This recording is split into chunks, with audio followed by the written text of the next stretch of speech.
Over the past few years, coaching has risen tremendously in popularity. And for good reason, it works. If it's done correctly.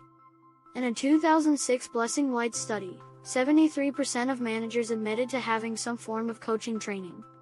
However, only 23% of them thought that the coaching had an impact on their performance or job satisfaction. Why didn't it work? Probably for 3 reasons. 1. The coaching was probably overly theoretical, too boring or complicated. Even if it was engaging, you probably didn't spend the time necessary to turn the advice into action. Thirdly, receiving advice can be difficult. But it doesn't have to be that way. Coaching is simple and it will help you unlock your potential. It will let you work less hard and have more impact. Join us for the next 12 minutes as we learn the biggest insights from Michael Bungay Stanier's fantastic book, The Coaching Habit. The 7 Essential Questions. We'll cover 7 questions that will break you out of the vicious circles of overdependent teammates, overwhelming amounts of work, and disconnection from the work that matters. We'll also cover some question masterclass lessons that should be applied in order to get the most out of the 7 essential questions. The behavior change we hope to instill is simple, a little more asking people questions and a little less telling people what to do. But first, we'll tell you how to build a habit. 1. Make a vow. Be clear about the payoff for changing something. 1. Research shows that it's helpful to think about how the new habit will help people you care about. 2. Figure out the root of the cause. If you don't know what triggers the old behavior, you'll never change it. 3. Be short and specific. Define your new habit as something that needs less than 60 seconds to complete. 4. Practice deeply. Practice small chunks of the bigger action. Practice often, and be aware of your improvements. 5. Plan how to get back on track. Everyone stumbles, but don't let it get you down. 5. Make your habit into a resilient system. Question Masterclass Part 1. Ask one question at a time. When questions come hurling from every direction, there's no time to answer any of them. Ask only one question at a time. And then be quiet and wait for the answer. Question 1. The kickstart question. Striking up a conversation can be challenging. An almost fail-safe way to start a chat that will quickly turn into a real conversation is the question, "What's on your mind?" It's open. And it invites people to get to the heart of the matter that is most important to them. It shows trust and dissolves agendas, small talk and default diagnosis. There are 2 types of coaching: coaching for performance and coaching for development. Coaching for performance is about addressing and fixing a specific problem. Coaching for development is about turning the focus from the issue to the person dealing with the issue. This is more rare and much more powerful. The 3P model is a way to create focus and shift the focus, when appropriate, to coaching for development. The 3P model includes projects, people and patterns. After the initial, "What's on your mind?" question, see if you can identify which of the 3 Ps you can connect it to. This will likely lead to a deeper and richer conversation. Question Masterclass Part 2. Cut the intro and ask the question. If you know what question to ask, get to the point and ask it. Question 2. The "Ah" question. The best coaching question in the world is this: "And what else?" It may seem simple, but it has magical properties. When you ask, "And what else?"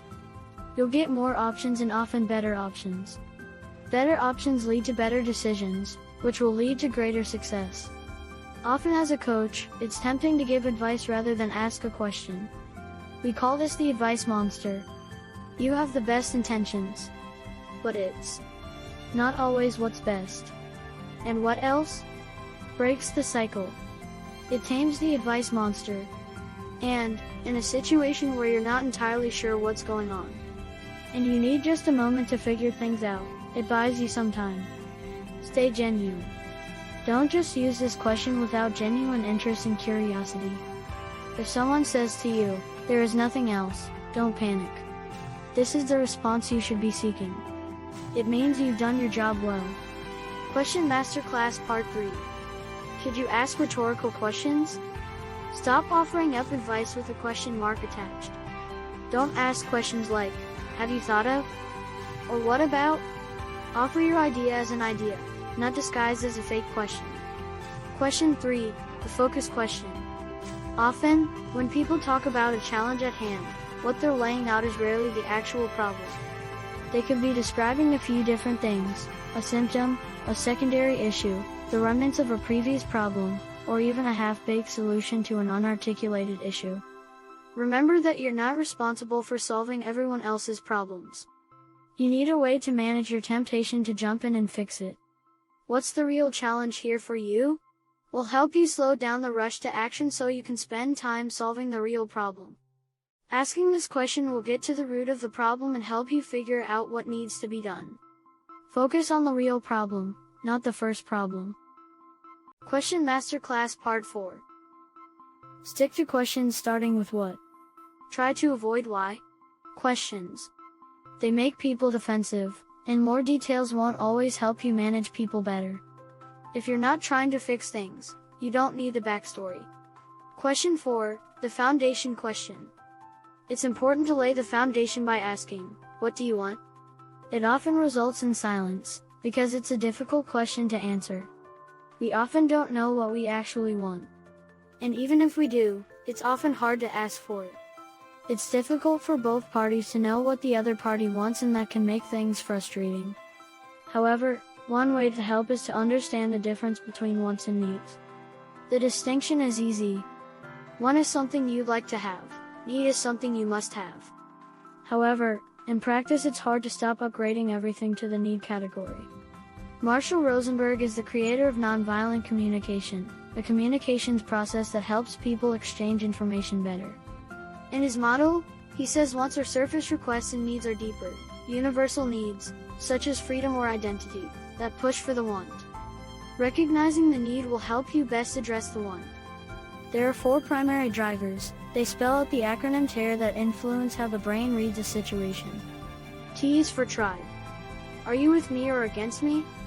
E is for expectation. Do you know the future or not? R is for rank. Are you more important or less important than I am? A is for autonomy. Do I get a say or don't I? You want to increase the TARE quotient whenever you can. Asking what do you want? We'll do that. Question Masterclass Part 5. Get comfortable with silence. Silence may feel uncomfortable, but it is often a measure of success. Give the person you're coaching a chance to think and search for the answer. It may be tempting to fill the silence, but don't. Question 5, the lazy question. We know you want to help people. You want to add value and be useful. However, there's a difference between thinking you're being helpful and actually being helpful. People like playing rescuer. In this mode, we constantly jump to help solve problems, offer advice, take over responsibilities, but we're not always adding value by doing this. You limit opportunities for growth of those you're working with. That's where the lazy question, how can I help, comes into play. Asking how can I help is beneficial for 2 reasons. First of all, it forces your colleague to make a direct and clear request. Second, it stops you from thinking that you know best and leaping into unwanted action. Be careful when asking this question. Use gentle tones so people can tell that you're being genuine. A way to soften this question, and all questions, is to use the phrase out of curiosity.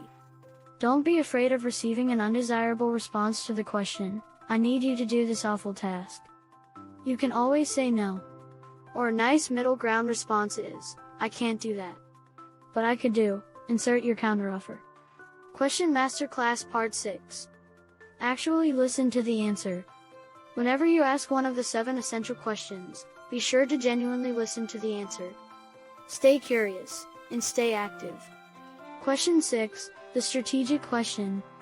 There's a difference between the work that you love to do, the work that excites you and is meaningful to you, and the other work. Most of the time, we're busy with the other work. And even though it is likely contributing to the great work, the meaningful and exciting work, we still don't like to do it very much. Which leads us to the strategic questions. If you're saying yes to this, what are you saying no to? This question is more complex than it sounds. Too often, people half-heartedly agree to something or there is a misunderstanding about what's been agreed to. There are 2 types of no answers, the no of omission and the no of commission. The first type applies to the options that are automatically eliminated by you saying yes. The second type is what you need to say to make the yes happen. This type is how you create space, focus and energy to truly do the yes you care about. It's hard to say no. The secret to saying no is to learn how to say yes more slowly. We get in trouble because we commit too soon. Saying yes more slowly means asking more questions before committing. Another way to make it easier to say no is to switch the focus from the person to the task. It's easier to say, I have to say no to this, than I have to say no to you. Remember that saying no to things gives you the opportunities to say yes to the things you truly care about. So an important question is, if you're saying yes to this, what are you saying no to? Question Masterclass Part 7. Acknowledge the answers you get. This isn't about judging people, it's about encouraging them and letting them know that you listened and heard what they said. Question 7. The learning question. As a manager and a leader, you want people to learn so they can be more competent, more self-sufficient and more successful. However, helping people learn is difficult. People don't learn when you tell them something, they learn when they have the chance to recall and reflect on what just happened. Your job as a manager and leader is to help create the space for people to have those learning moments. Do that by asking, what was most useful for you? We know that a lot of the things we learn leave our brain the second we move on to something else. We also know how to make learning experiences more successful, and that is if one creates their own connections to new ideas. This is why asking what was most useful for you increases the odds of you remembering the lessons. The main point is to get the person to reflect on their experience and come to the conclusion on their own about what they have learned. There are a few different questions you could ask that will result in the same retrieval process to embed the learning. What did you learn? What was the key insight?